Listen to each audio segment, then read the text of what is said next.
Glorious backers and board game players, welcome to my latest update video. I will try to keep this short, as I always do, and never succeed.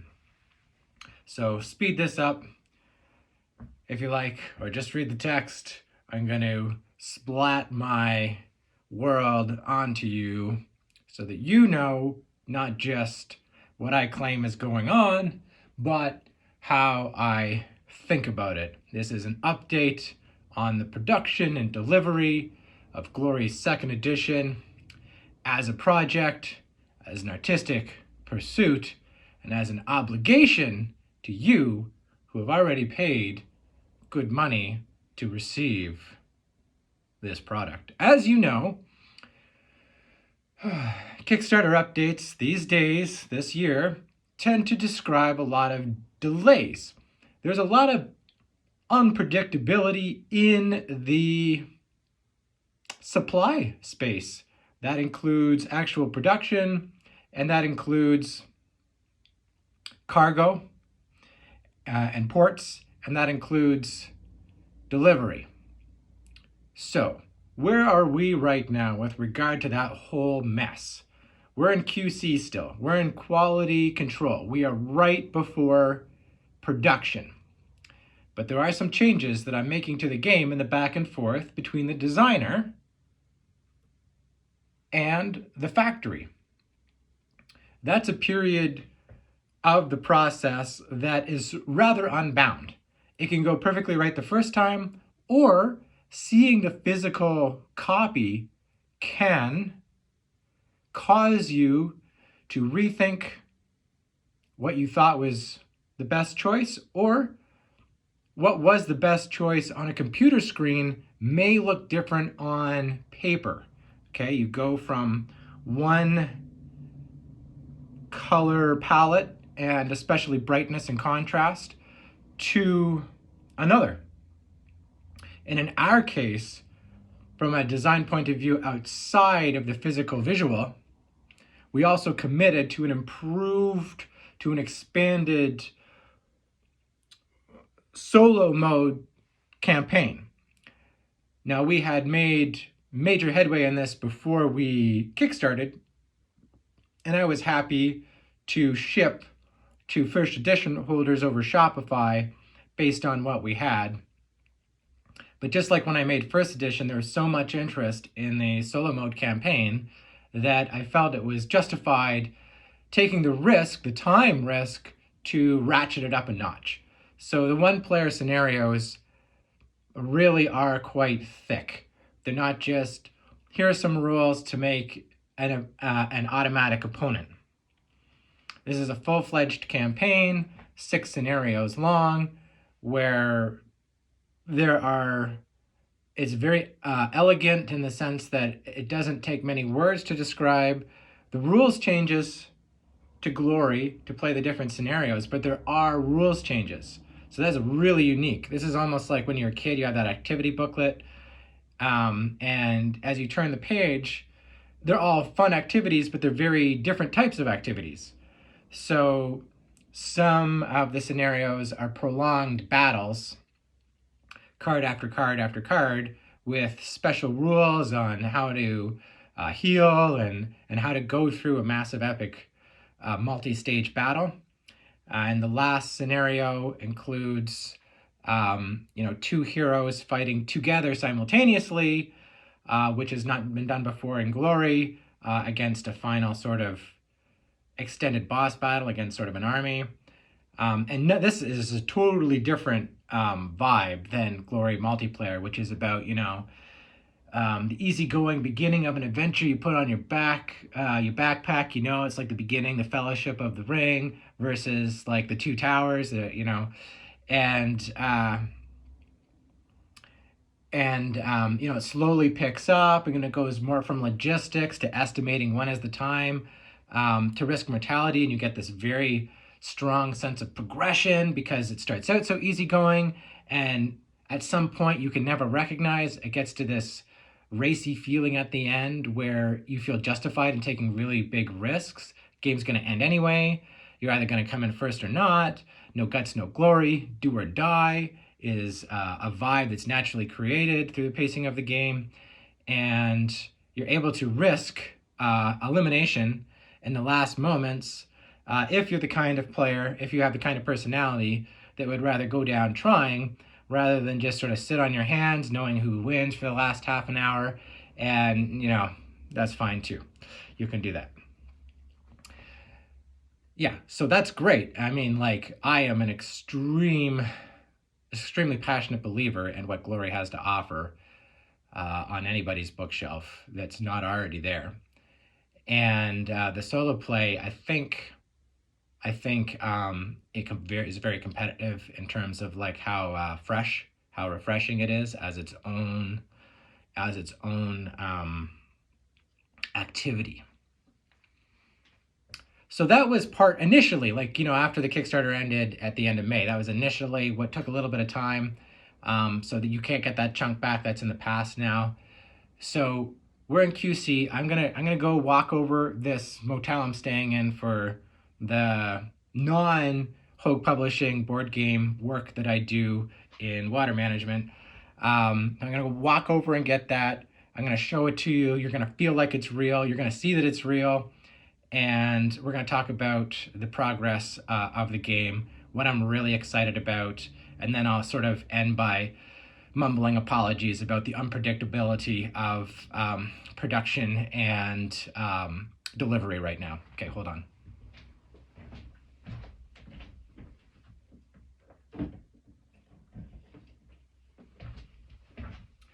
This is heavy.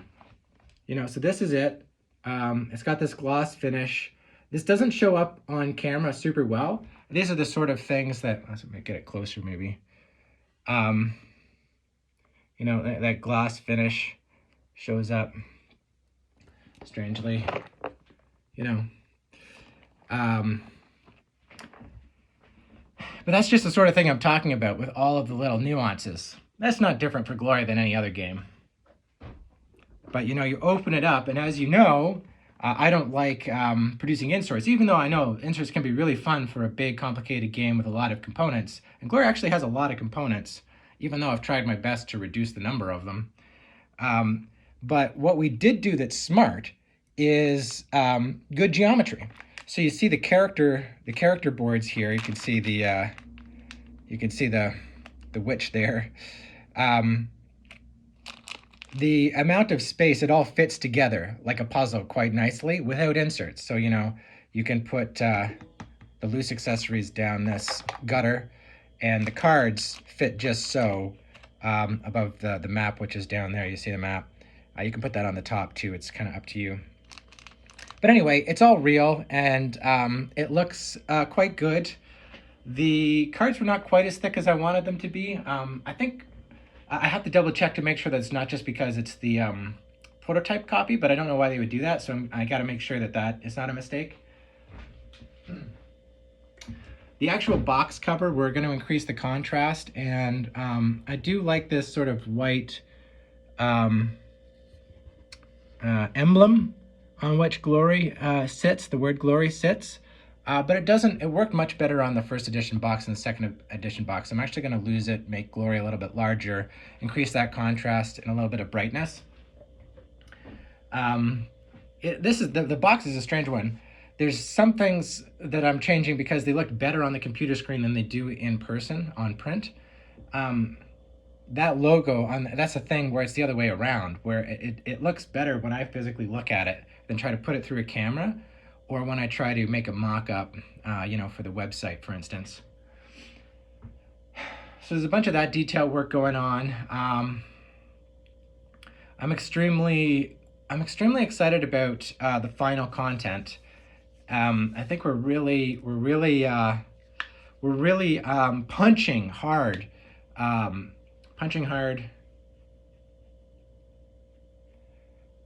through status quo generic fantasy tropes, and we have, between the characters and the graphics and the wordage, this pedestrian quality that contrasts with heroic fantasy that helps generate the experience of glory, like a regular, imperfect human being who somehow becomes a hero. You know, um, and we've got that with the weird, names of ability cards. Like right now, my favorite ability name is called Concession, and it's a bit of a surprise. Like you read the text, and if you're not careful, you might think that it's not even an advantage. So this is twice. You can force an enemy to re-roll their strike, but when they re-roll, they get a +1 bonus. But you get two uses of that. So that sounds like it's giving an advantage to the enemy, right? But it's called concession. And what it is about, the wisdom of why people make concessions in the first place, why it's strategic. So, in this case, the adventurer gets a re-roll every turn. That's a special ability. But what happens if you're in a big fight, maybe your last battle, whatever it is, like a layered battle that will win the game, and if you don't win it, probably someone else is going to go win the game because you're that close to the end. That's why you end up risking your mortality at the end, and why it's super fun. It gives you a feeling of epicness. Not just the pictures are epic, not just the game tells you it's epic. No, you've got this feeling of pressure. So let's say, you've got this one reroll per turn special ability, and, you roll an 8, and you get a natural +1 strike bonus. So you've got a 9 total. This is an extremely good strike roll. You're probably going to win. Then your bozo friend, rolls for the enemy, maybe the vampire, and also rolls an 8. Okay? So the vampire has +2 strike. Against your +1, you've rolled a 9 in total, modified into a 9, and the vampire's roll is modified into a 10. You still lose.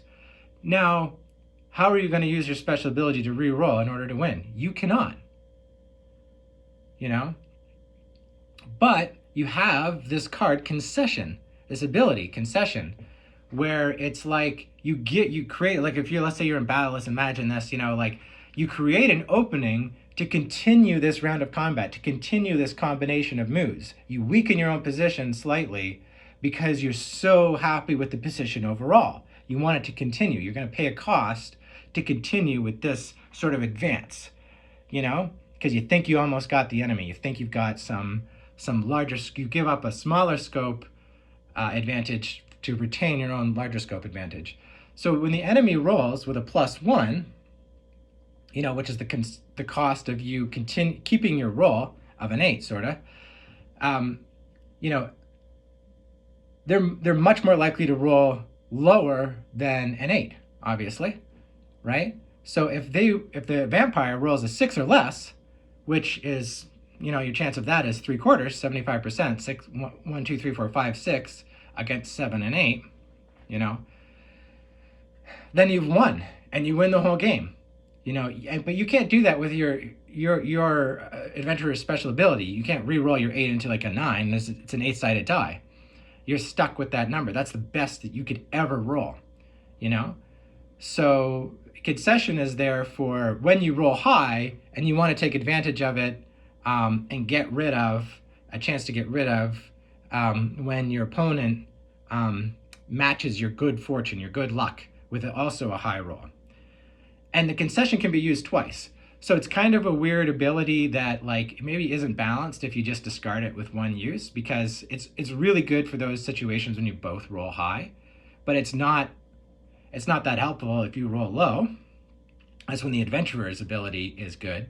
If your opponent rolls like a 4 and you're like, okay, here's my chance, and you roll a 1, well, now the adventurer's ability starts looking really hot and concession is looking useless. So it's a reroll that only is super useful in certain situations, and the opponent gets a +1, but it's balanced by you getting 2 uses of it. So that can be advantageous in 2 separate scenarios. The first one is you use it twice in a row, where you've now got 2 chances that the vampire will roll 6 or less. Even a 7 would be a tie, for you, which at least you wouldn't lose health. Vampires got 2 power. That's a decent little chunk from your health of 5. And who knows what health you're at? Maybe you're at 1 health, you know? So you get 2 chances of 75% each, which, you know, would be take away half the length or space, or I don't know the right grammar, but there's 25% left, and that's halved again by your second roll of 75% odds, which is 12.5. So now your chances of beating the vampire using concession have gone up to 87.5% from 75%. You know, that's pretty cool. Oh yeah, shoot, I didn't add in the +1 there. Okay, so anyway, it'll be less than that in both cases, but and not as round numbers, but you see what I'm getting at. Whoops, math on the fly, oh well. Anyway, yeah, so that's one use case where you get to multiply out your odds of winning a single roll better, or you can get lucky on your first roll, it works, and you actually have a second use of it to use, you know, let's say this combat will not end you the game. You have another use left over. So anyway, it's a great card. It's called Concession. And what this is my example of what I really like about the theme, how the theme is portrayed successfully in Glory, with this pedestrian wordage and conceptualization and mechanics, concession, and you have this contrast between that and like these like you have abilities where you look at them and when you first see them, you might even be like, is that even that good, or is that even bad? You know, in the case of concession. Whereas the layers, when you first see them, are geared towards trying to make you feel like they're unbeatable, right? So you've got both those two things going on, and they combine to help the feeling of a heroic victory against the odds. You know, and some of it's an illusion in the sense that it's artistic, you know, that experience is being crafted and the game is balanced, right? But that's part of what we're trying to do. The part that isn't just illusory is that the game really does start out easygoing, logistic, backpack exploration. Hey town, how's it going? You got a problem? Okay, I'm a hero. I'm gonna go try to solve it, you know, and you're basically Dora the Explorer, and it's like not that violent, not that hard. Nothing tragic is going on yet. But near the end, it's like, I am definitely not gonna win unless I don't even have time to go to the castle and heal up. I'm at 3 health. I'm close to a layer. That guy's gonna win next turn. I'm pretty sure he's at 17 glory. I'm at 15. Need 20 to win.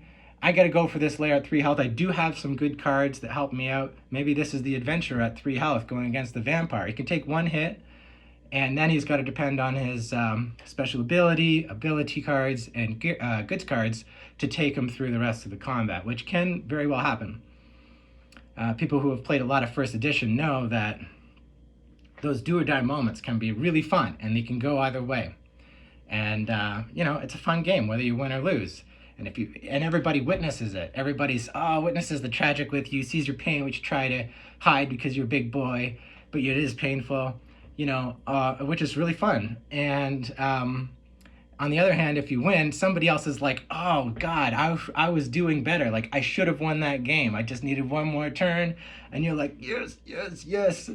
Like I went there at 3 health. I'm feeling really daring. I almost didn't do it. I was almost like I have to go heal up first.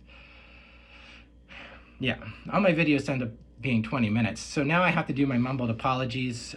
This is sort of like, I don't know when your game is going to get to you, but I'm not working with yet, that's too strong a word. I am researching and thinking through some creative problem solving on different ways of going through cargo and delivery that could get it to you a bit faster. And the game is physical, we're well on our way. We could have been farther along, we could have been less far along because we don't have an insert. We don't have to go through a certain process is already skipped, where they kind of send you everything in printed on just white cards, no graphics on them and everything, just to see how it all physically fits together. We're already good on that. And the box is very similar to first edition, which helped us out. It's just deeper, and it weighs about, I don't know what it would be, maybe a pound more with the new content. So that's where we are. You know, we'll get to production will probably be my next video, where we go to mass production, unless the changes I've made are so significant that the manufacturer convinces me that we do need to do another prototype first. That could happen as well. Now I'm going to try to avoid that if I can.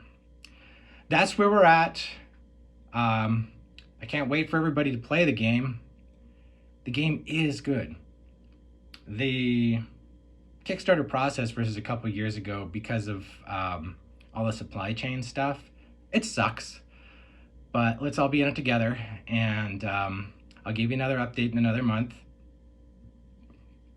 That's my update for now. And I'll be working hard on Glory 2nd Edition. In the meantime, thank you very much for watching the video and listening. I'll talk to you again next time. Bye for now.